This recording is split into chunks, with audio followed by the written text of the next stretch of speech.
Chapter 1, Part 2. No big deal, really, she replies, trying to hide the smile lurking at the corners of her mouth. Hardly breaking news, I quit. Exactly, she breathes. Tell me about him, then. I've got a whole file on him inside. You can go and have a look if you like, or you could bring it out here, I suggest cheekily, knowing she's already aware of what's in it and what she couldn't bring out here, even if we were allowed objects on the drop. Are you trying to get rid of me? She asks, eyes sparkling. Why would I do that? I laugh, my thoughts turning to a stranger I'm set to meet. Potential number 1. His name is Connor. From the pictures I've seen, he looks pleasant enough. That's good, although looks aren't everything, she replies. Of course not, they can be deceiving.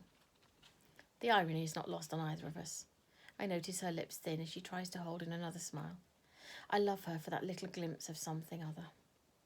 Anything else stand out about this one, she asks, looping loose hair behind her ears, as though it's an innocent question between two friends.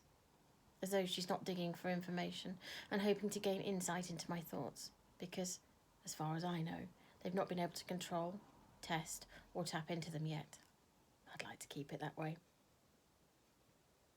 But it's this, Holly, I remind myself. I know from her eyes that she genuinely cares, that she's more of a messenger sent to manipulate my worries or delights out of me. Hard to tell from what I've seen and read so far. I'll know more when I meet him in the morning, I say, sounding calmer than I feel. We've been working towards this point for years. I've always known there'd be 3 potentials, not 2 or 4, but 3. A handful of short-listed males who already proved themselves worthy of the task ahead. I haven't been told how that was done, but I can only imagine they've been tested, trained and challenged as much as I have. Now it's time for me to have my say, to meet the 3 men and choose a life mate. A partner, a male to coexist with. I'm not here to repopulate the world in one fell swoop, but rather give it a gentle reboot to allow us to start again and right our wrongs. That is the hope and the plan they've entrusted me with. How do you feel about meeting him? She asks, her eyes on mine. Nothing gets past her. Nervous, excited, scared, thrilled, terrified? I trail off, my fingers tracing the outline of the rough moon-shaped patch of hard skin on my left wrist. A permanent reminder of how exposed I've been in the past and why I've felt safe here, with only the company of those who can be trusted. It's the unknown. Holly smiles as though she understands instantly. A notion that should be true after more than a decade of being my best friend. But she could never fathom the weight I carry. No one could. In that sense, I'm totally alone.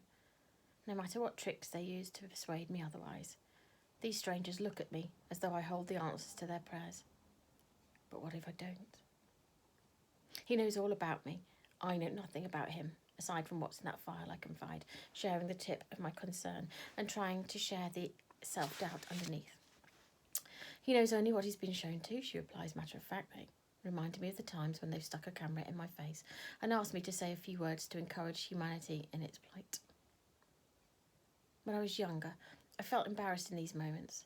Now I feel a real connection with the public, as though I travel through the lens and speak directly to each person watching.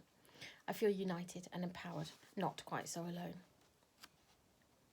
What he's seen is the better than stupid video of him running around a track and playing the cello.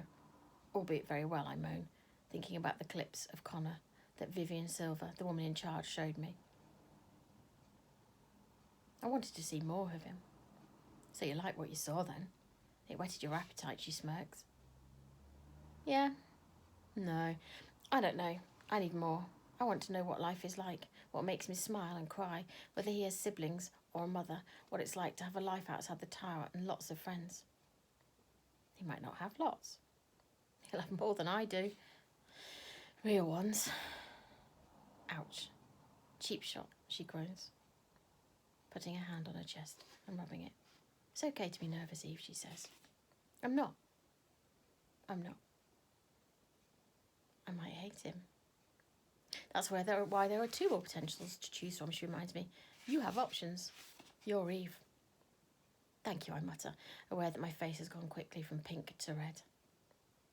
After years of waiting, of discussion, preparation, wondering and worrying, tomorrow's the day, and I'm going to meet a potential. A boy.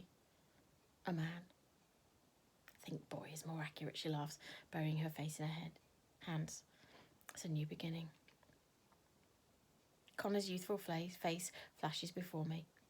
Having studied it obsessively, I recall the pimples on his chin, his floppy light brown hair and his smile, which slants to one side.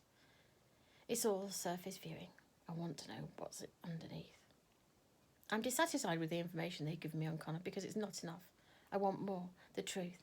I spent hours watching the same 3 minutes, 22 seconds of footage over and over again. I've watched it on repeat, taking in every detail, rewinding it to watch him tug at his vest and see how his fingers connect with the fabric. I know. They watched me watch. I think you'll have a great time, Holly said, looking me straight in the eye. I'll be thinking of you. Will you? I cringe as I hear the neediness in my voice. Sometimes she does seem tangible and real, like she's an actual companion and my only ally. I long to cling to her for the fear she'll leave. Yeah, of course. It's an important day for all of us, she stammers. Who's not going to be thinking about how you're getting on?